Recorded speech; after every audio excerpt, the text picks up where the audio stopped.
MB sir classes के सभी विद्यार्थीगण को मेरी ओर से नमस्कार। तो जैसा कि हम लोग इंग्लिश का जो सेगमेंट लेके चल रहे थे उसमें हम लोगों ने देखा कि प्रेजेंट से लेकर के पास्ट परफेक्ट कंटिन्यूअस यानी प्रेजेंट इंडेफिनिट से पास्ट परफेक्ट कंटिन्यूअस यहाँ तक हम लोगों ने पूरा ट्रांसलेशन कर लिया था और हमने 2 एक्सरसाइज भी की थी। चूँकि जब प्रेजेंट से लेके प्रेजेंट परफेक्ट कंटिन्यूअस तक पूरी जब सेगमेंट हुआ था तो उसमें हम लोगों ने एक एक्सरसाइज सॉल्व की थी और पास्ट इंडेफिनिट से लेके पास्ट परफेक्ट कंटिन्यूअस तक एक और एक्सरसाइज सॉल्व हुई थी। तो अब हम लोग फ्यूचर में चल रहे हैं, भविष्यकाल में चल रहे हैं। तो अब फ्यूचर में हम लोग सबसे पहले पढ़ेंगे फ्यूचर इंडेफिनिट टेंस, फिर फ्यूचर कंटिन्यूअस, फिर फ्यूचर परफेक्ट और फ्यूचर परफेक्ट कंटिन्यूअस। जैसा कि अकॉर्डिंग सीक्वेंस है वैसे ही हम लोग आगे बढ़ेंगे। तो हम लोग पढ़ते हैं फ्यूचर इंडेफिनिट टेंस। तो फ्यूचर इंडेफिनिट की पहचान हमने बताई थी कि गा गी गे। तो उसकी पहचान क्या होती है? गा गी गे। तो अब इसका एग्जाम्पल जैसे वह घर जाएगा, वह खाना खाएगा, वह स्कूल जाएगा, वह बाज़ार जाएगा, ठीक है, वह किताब पढ़ेगा, गाय दूध देगी। तो इस तरीके से जो वाक्य आ रहे हैं वह सब जो है वह फ्यूचर इंडेफिनिट टेंस के तहत ही लिखे जाएंगे, ठीक है। तो अब इसमें ये बात आती है कि पहचान तो हो गई, तो अब इसमें हेल्पिंग वर्ब क्या क्या लगेंगी और कौन कौन सी लगेंगी, तो महत्वपूर्ण बात ये भी है। तो चलिए हम लोग बात करते हैं इसके अनुवाद के नियम के। तो सबसे पहले हम लोग लिखते हैं सब्जेक्ट को यानी कर्ता को, फिर विल या शैल, हेल्पिंग वर्ब के रूप में विल या शैल आएगा। विल किसके साथ लगेगा, शैल किसके साथ लगेगा, ये भी बता देता हूँ आपको। आई जनरली जो है वो आई और वी, यहाँ पे मैं लिख भी दे रहा हूँ, यहाँ पे आई और वी इन दोनों को छोड़ करके और सभी में विल लगेगा, केवल इन दोनों में यानी आई और वी में शैल लगेगा, ठीक है। तो किसमें आई और वी इसमें शैल लगेगा और जो भी बचते हैं उन सब में विल सहायक क्रिया प्रयोग की जाएगी और वर्ब की फर्स्ट फॉर्म ही इसमें इस्तेमाल होगी, ठीक है। तो वर्ब की फर्स्ट फॉर्म ही हम लोग इस्तेमाल करेंगे, इसके बाद ऑब्जेक्ट लिखेंगे। एग्जाम्पल के तौर पर वह बाजार किताब खरीदने जाएगा। अब ये ट्रांसलेशन देखते हैं हम लोग। तो वह के अब इसमें कर्ता तो वह हो गया तो उसकी अंग्रेजी ही, तो ही के लिए अब हेल्पिंग वर्ब आएगी, तुरंत देख रहे हैं।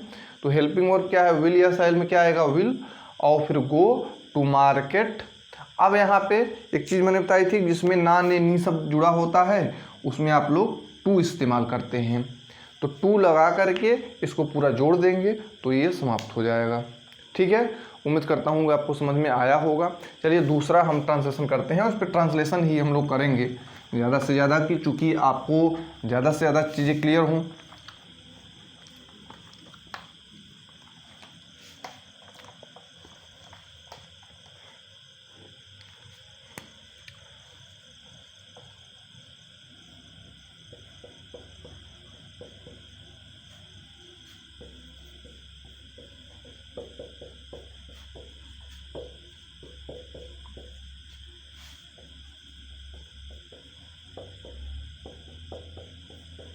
अब इसको देखते हैं, इसको कैसे लिखेंगे आप लोग।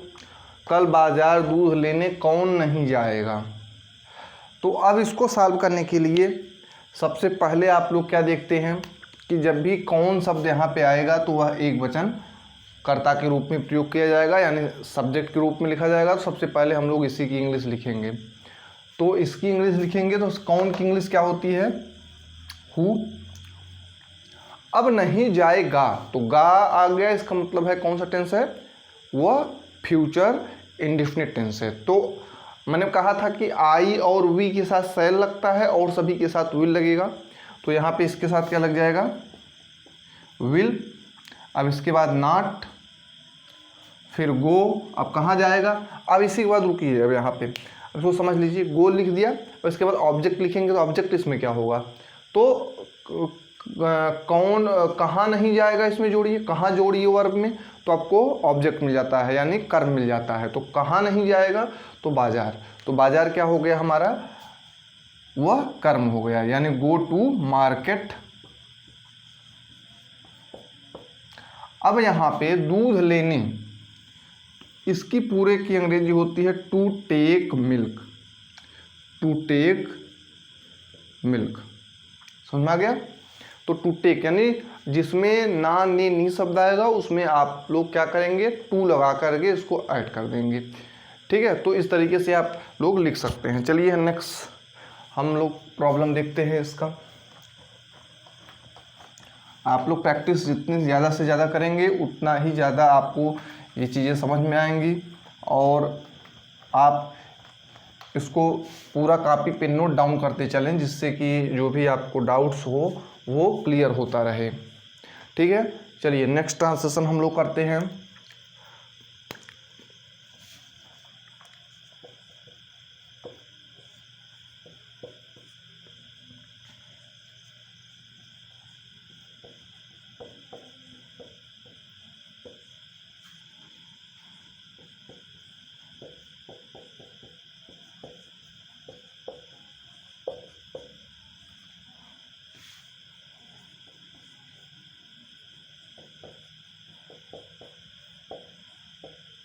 अब देखिए क्या, अब ये थोड़ा सा दिखने में ज़रूर लंबा है लेकिन है ये सरल। क्यों सरल है, जो कि जो नियम आपको बताए गए हैं अगर उन्हीं परिपाटियों पर या उन्हीं पद चिन्हों पर आप लोग चलते हैं तो निश्चित रूप से यह आपके लिए बेहद ही आसान हो जाएगा। चलिए इसको कैसे आप लोग सॉल्व करेंगे। तो अब क्या से चूँकि ट्रांसलेशन स्टार्ट है, अगर जब भी क्या से ट्रांसलेशन स्टार्ट होता है तो वह इंग्लिश ट्रांसलेट करते समय सदैव हेल्पिंग वर्ब से ही स्टार्ट होगा। तो सबसे पहले हम लोग किसको लिखेंगे, हेल्पिंग वर्ब को। तो हेल्पिंग वर्ब यहाँ पे क्या लगेगी, वे के लिए क्या लगेगा, विल लगेगा। और यहाँ पे विल इसके बाद तुरंत क्या लगेगा, कर्ता लिखा जाएगा यानी दे। और इसकी सब्जेक्ट यानी कर्ता के बाद ठीक इसके बाद नॉट शब्द का प्रयोग होगा। नॉट यहाँ पे आपने लगा दिया। अब यहाँ पे इसके बाद तुरंत मुख्य क्रिया आएगी तो यहाँ पे हो जाएगा कम। अब कहाँ कम करना है, तो अब बात आती है जौनपुर। जौनपुर। अब किताब खरीदनी तो यहाँ हो जाएगा टू बाई बुक। अब यहाँ पे कल, अब कल की इंग्लिश इसमें क्या होगी, कल का मतलब है कि कल जाएंगे यानी ये बात बीते हुए कल की है कि आने वाले कल की है। क्योंकि फ्यूचर टेंस है तो जाहिर सी बात है आने वाला कल होगा, तो टुमारो। यहाँ पे क्वेश्चन मार्क।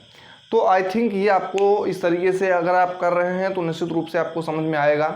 तो चलिए हम लोग जो है नेक्स्ट ट्रांसलेशन देखते हैं और उसको आप लोग सॉल्व भी करते रहिएगा, जिससे कि आपका डाउट्स जो है उसी समय क्लियर हो जाए।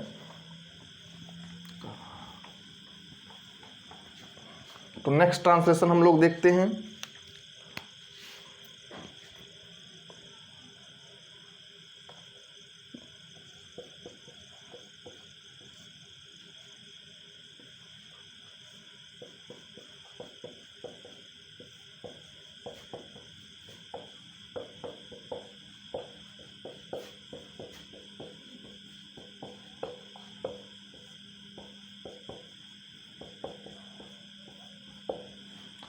क्या पुलिस चोर को कभी नहीं पकड़ पाएगी।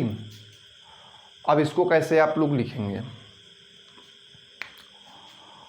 तो अब यहाँ पे क्या यह वाक्य अगर आपसे पूछा जाए कि किस तरीके से है, तो क्या से ट्रांसलेशन स्टार्ट है, तो क्या से जब भी स्टार्ट होगा ट्रांसलेशन तो वह हेल्पिंग वर्ब से ही स्टार्ट होगा, हेल्पिंग वर्ब से स्टार्ट होगा।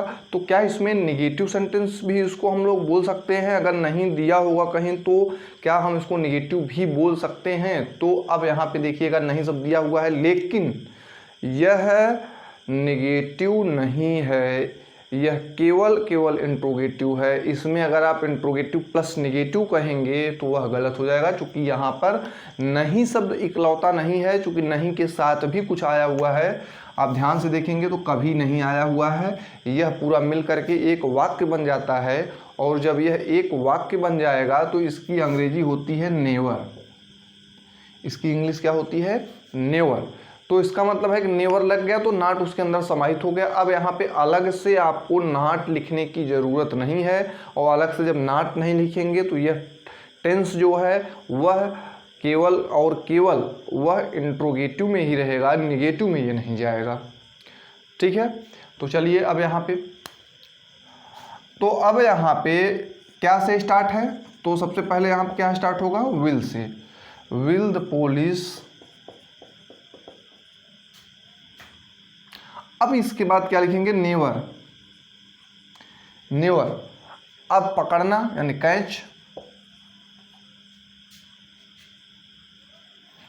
Catch the thief. यहां पे क्वेश्चन मार्क। ठीक है, तो will the police never catch the thief. क्या पुलिस चोर को कभी नहीं पकड़ पाएगी? तो अब हम लोग देखते हैं कि इसको अगले कैसे लिखते हैं, कि क्या से, चूँकि ट्रांसलेशन स्टार्ट था तो हम लोगों ने विल से ही स्टार्ट कर दिया इसको, क्योंकि जब भी क्वेश्चन इंट्रोगेटिव में क्या से स्टार्ट होते हैं तो उनको हम लोग हेल्पिंग वर्ब से ही, जैसे इसमें क्या से स्टार्ट होगा तो इसमें हेल्पिंग वर्ब से स्टार्ट होगा। तो ये चीज़ आप बेहद ध्यानपूर्वक सुनिएगा। चलिए अगला ट्रांसलेशन हम लोग करते हैं।